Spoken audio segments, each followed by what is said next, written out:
I think Scottie's pissed off that Michael Jordan's son is dating his wife or ex-wife.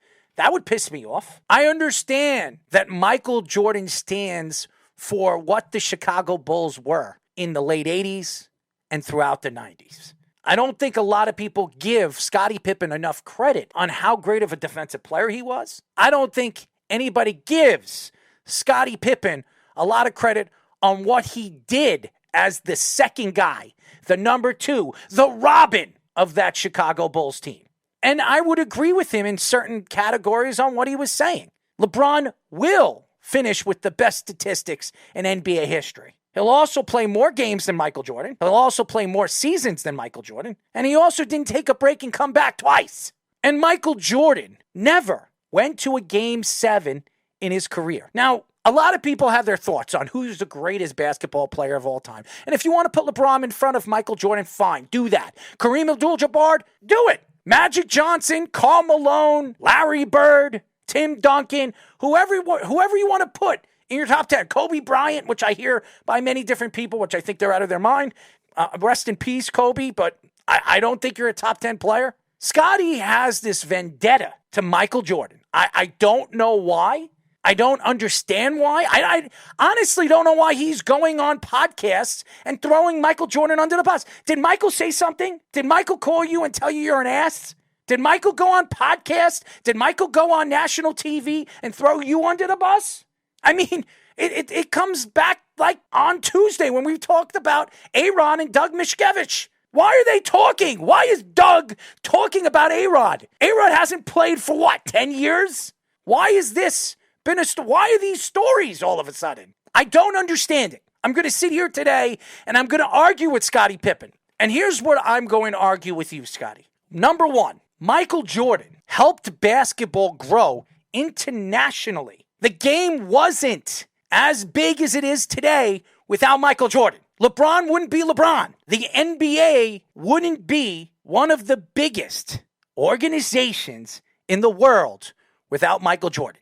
That's one. Number two, Michael Jordan, his sneakers have been number one on the sneaker charts for the last 40 years. 35 years if you want to take 5 years off of it. Michael Jordan makes $36.5 million a year. Michael Jordan is the first player to make money off his every single sneaker sold by Nike. He's the first to ever do that. Michael Jordan bet on himself when he signed his sneaker deal. He could have went to Converse. He could have went to Adidas. He decided to go to Nike, which was the third best on the list of all basketball players going and wearing their sneakers. He changed everything. Scottie, I don't think when your sneakers came out sold more than $100 million worth. Michael Jordan, his first sneaker, the Jordan 1s, in the first year sold over $162 million.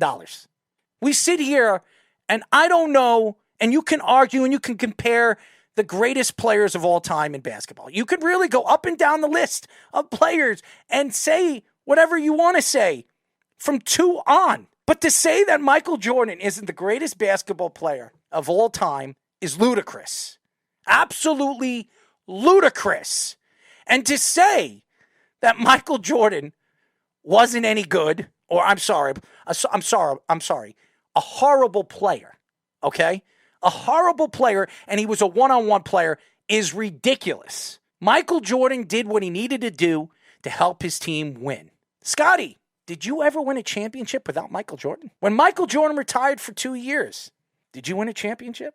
Were you the team player that you say you were when Michael Jordan decided to go play baseball? The answer, no. Were you good? Yeah, you were a good player. The 2 years, you probably averaged the most points you've ever averaged when Michael Jordan was retired. Michael Jordan comes back in the middle of a season. They lose against Orlando in the playoffs, and then he changes his number to 23. And then the next 3 years, they win title after title after title. And you're going to come out and say that Michael Jordan was a horrible player, a horrible team player? Meanwhile, we've heard Steve Kerr speak about him, John Paxton speak about him, B.J. Armstrong speak about him. Bill Cartwright speak about him. Luke Longley speak about him. Dennis Rodman speak about him. And Dennis Rodman played with some of the greatest basketball players of that era.